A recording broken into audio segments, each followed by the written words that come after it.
Well, good morning, my friend. Welcome to the Pastor's Podcast. Good to have you along with me this Tuesday morning.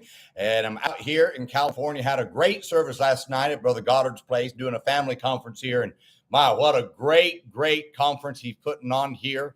And full house last night for Monday night. That was just exciting to see what God was doing there, and always good also to be with a friend of mine. Brother Goddard's been faithful for years. I appreciate his faithfulness to the Lord, and I hope that you're having a good day as we continue on in the week and asking God to do something special in our heart. Now, tomorrow I won't be doing the podcast because I'm traveling back home, but I want Maranatha Baptist Church. Now, let's be in our place on Wednesday night.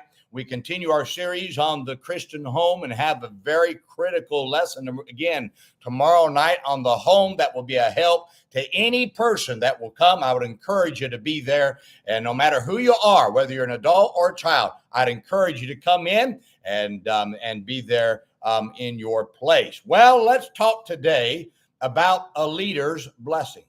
In Exodus chapter 39 and in verse 43, the scripture says, "And Moses did look upon all the work, and behold, they had done it as the Lord had commanded. Even so had they done it. And Moses blessed them." Now, we often hear about getting God's blessings on our lives, but we rarely hear about getting our leaders' blessing. Now, let's face it. Most people want their leaders' blessings on what they've done. I know the Pharisee will say, they'll say, well, we should not look for man's applause or blessing. And can I say to that Pharisee, shut up? Everybody needs that encouragement from their leader. Inside of every person is that desire to please those who are our leaders. Now, we like to hear our leader give us blessings on things we have done. We love for them to give us the encouragement on things we've done. A child wants to hear a parent's blessing on something they've accomplished. It's funny that all these Pharisees who talk about this in the church house, they don't talk about that to the children. Now, what's the difference? Is the child never to hear his parents say, "Good job, well done"? Even the father said to the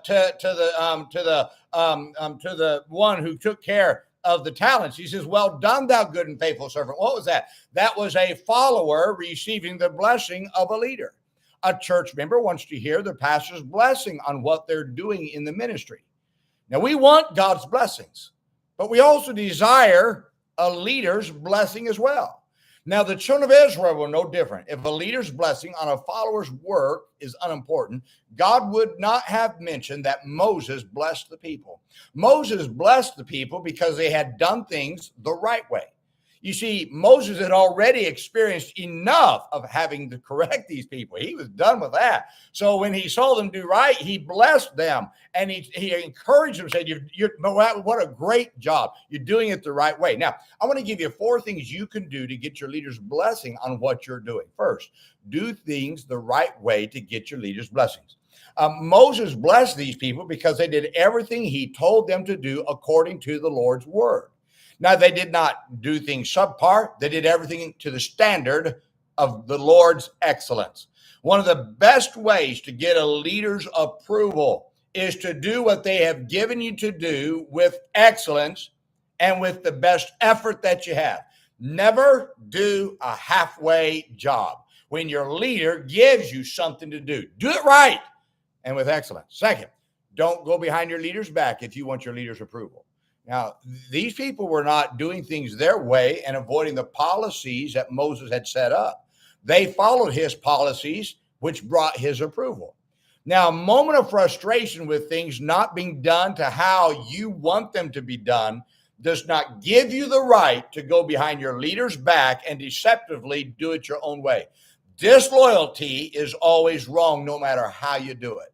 So you have no right to break the policies of wherever you are so that you can get what you want done. Doing things according to a leader's standards of protocol always brings his blessings. Third, pick up around if you want your leader's approval. Doing things sloppily and leaving a place unkempt because you're too lazy to pick up after yourself is never a way to get your leader's blessing.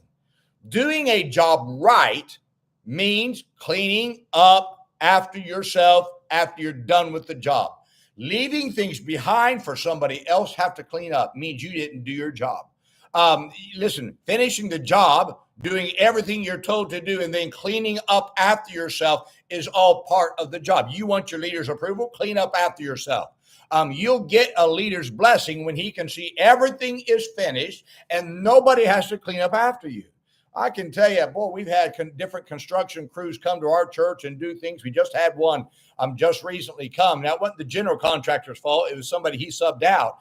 But this person, they did a job, and then they left everything just messy and in a mess. We had to call the general contractor up, and he apologized. He said, this is not my standard, and he had to call them back to do the things. Now, listen, clean up after yourself. When I worked in construction, at the end of the day, we always cleaned up. When I worked at the paper factory, we always cleaned up where we were. When I worked with my dad and we worked on a car, he'd give me the tools, say, wipe the tools off, put them back into the box, clean up after you're done. Always clean up after you're done. Fourth, finish what you start if you want your leader's approval. Don't start something and make your leader have to find somebody else to have to go behind you to finish it. If you start something, then don't leave it unfinished. It doesn't matter what other things come up. The fact that you started a project means you gave your word to finish what you started. Now, finishing what you start always brings a leader's approval and blessing. Now, let me ask you, do you want your leader's approval? Do you? Would you like your leader to say, hey, thanks, what a great job? Then take these four things and do them. And I think what you'll find, your leader will be pleased with what you're doing if you'll take these four things, apply them to your life, an everyday job, and everything that you do. And you'll look at it and say, wow, what my leader's noticing what I'm doing. You know why? Because you're doing it the right way. My friend, this will always work if people just do it the right way. Well, I hope this is a help to you today. Now, let's remember today, be good to everyone. Everyone's having a tough time. Have a great day, my friend.